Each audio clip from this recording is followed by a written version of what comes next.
Hey guys, it's Sprout here, welcome back to the channel. Different sort of video today. It may shock you that I actually love Diablo, and I've been highly anticipating Diablo Immortal, any sort of news, but I haven't really done any videos on it because I didn't see the point, because I never got into the closed test that was beginning of the year, I think it was, or end of last year, whatever it was.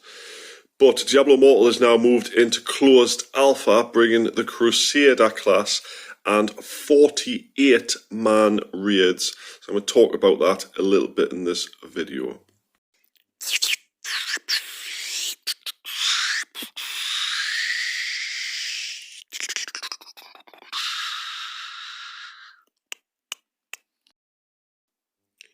Right guys, as I have said, Diablo Immortal is now moved into a closed alpha and added a raft of new features in the process of doing this. So anyway, the free-to-play mobile game has now upped its level cap from 45 to 55. I don't know how familiar you are with other games, but the level cap on Diablo 3, I think, is 80 off the top of my head, or 70. And the level cap on Diablo 2 was 99. I did actually manage to get to 99 once on hardcore before I died, but never mind. Anyway, they've added the Crusader class, new zones, a new dungeon, and faction-based PvP. So I'm going to go into that a little bit here. So we've got the Crusader class, obviously returns from Diablo 3, because Diablo Immortal is set between Diablo 2 and 3. It's a mid-range hybrid caster/melee class who wears strong armour and wields a flail and holy magic. You will be familiar with it from Diablo 3 if you have played it. I actually preferred the Paladin in Diablo 2 for the sheer just speed. You can attack with Fanatism Aura or the spinning hammers. I had quite a few Paladins at the time. Now, Blizzard have revealed the Hequillery, a PvP system through which very difficult bosses are introduced into the game about once a month. It unlocks around level 41 to 45. From there, you prepare to face mark bosses that act as a benchmark for your character's power. Beat a boss and you get a trophy from that monster you can place inside your Hequillery for special bonuses for your character. So it's like a trophy system that also offers bonuses like percentages to this, that, whatever. The developers also revealed that Diablo Immortal's endgame, dubbed the Cycle of Strife, is a server-wide faction-based PvP system with new activities that can lead to permanent glory for players for the life of a server. So, if you remember on Diablo 2, if you did play it, say you completed the Tal Rashar set and you got the glowing aura around you inside games, of course you could get titles and such like that. So, server firsts, I'd imagine, like first Slayer, first this, first that. Lots of like permanent sort of titles you can get for your character and account. Now, you can join one of two factions, excuse me, the Immortals, hence the name of the game, or the Shadows.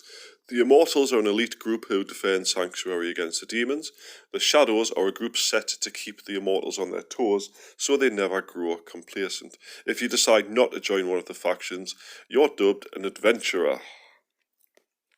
So, the idea is the Shadows players contribute to their faction, so when it's strong enough, the top groups, known as Dark Houses, can try to overthrow the sitting Immortals. If they succeed, new Immortals replace the old ones and a new cycle begins, etc. In practice, the Cycle of Strife is a seasonal tug-of-war between the Shadows and the Immortals. A cycle in the game is a season, think PUBG, etc., which is expected to last between 1 and 3 months. There can only be one group of Immortals during a cycle, and it can contain up to 500 players on the server. The Shadows, however, do not have a cap on the number of players who can join this faction.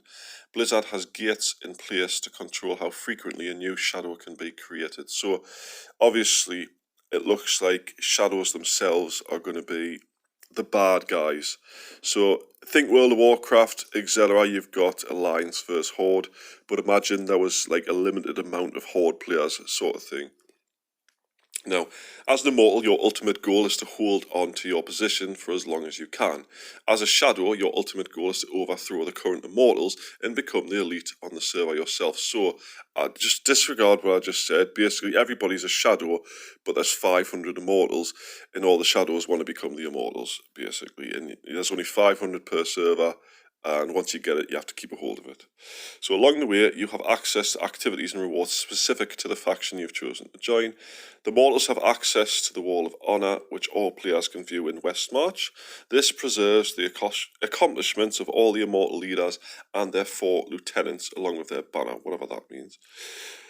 Of the main immortal activities and Kion's ordeal, a 48-person PvE raid that, if completed, offers faction-wide buffs as well as rewards for the players. This raid splits people into 4 groups of 12. Completing it increases the immortals' dominance over the faction progression system. Raid the Vault is the equivalent activity for the Shadows. 4 Shadows can play co-op to attempt to steal what the Immortals have stashed in their vault. This starts out as a PvE event against NPC Guardians, but if Immortals should be alerted to your presence, they can enter the vault and defend it. Turn the Raid Vault into a PvP battle. If you defeat the Immortals, you can continue to raid the vault with no new Immortal players defending for a while. Sounds quite fun, actually, if you ask me. Meanwhile, once a week, the top 10 Dark Houses can send 8 of their strongest members to battle a group of Immortals in a multi-stage PvP event. There are 10 separate, simultaneous 8v8 battles collectively called the Rite of Exile. Each battle is independently judged, for if at least half of these battles are won by the Immortals, nothing changes for the week and the Immortals remain in power. If at least half of these battles are won by the Shadows, then the current Immortals' reign comes to an end and the cycle will turn once again. So it's a lot to take in, I'll be honest, guys. I mean, I haven't played it, like I say, there's no sort of release date in sight as of yet. It's obviously closed alpha. It'll be a select few people or a select country or whatever that's allowed to take part. I've never seen a download link or anything like that, so I'm not really sure how to get involved. But it all sounds exciting. It all sounds very complex, and I actually can't wait to play it. I don't know about you. Please let us know in the comments if you are looking to play it. I know quite a few people on my Discord server are, pardon me, vastly looking forward to this game. Anyway, guys, I'm going to leave the video there. Hope you've enjoyed it. Please do hit that like button. Make sure you do also subscribe, and I will see you in the next one. Thanks for watching. Bye-bye.